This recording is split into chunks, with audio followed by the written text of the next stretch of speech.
السلام علیکم۔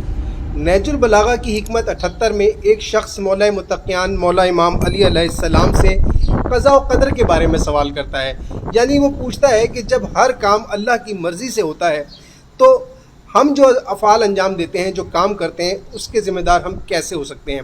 اس پر مولا متقیان مولا امام علی علیہ السلام ایک تفصیلی جواب دیتے ہیں، جس میں سے مختصر یہ ہے کہ آپ فرماتے ہیں، خدا تم پر رحم کرے، شاید تم نے حتمی اور لازمی قضاء و قدر سمجھ لیا ہے کہ جس کے انجام دینے پر ہم مجبور ہیں۔ اگر ایسا ہوتا تو پھر نہ ثواب کا کوئی سوال پیدا ہوتا، نہ عذاب کا، نہ وعدے کے کچھ معنی تھے، نہ وعید کے۔ آگے چل کر آپ فرماتے ہیں، خدا وند عالم نے تو بندوں کو خود مختار بنا کر معمور کیا ہے اور عذاب سے ڈراتے ہوئے نہیں کی ہے۔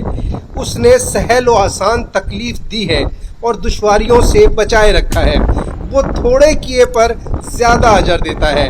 اس کی نافرمانی اس لیے نہیں ہوتی کہ وہ دب گیا ہے، اور نہ اس کی اطاعت اس لیے کی جاتی ہے کہ اس نے مجبور کر رکھا ہے۔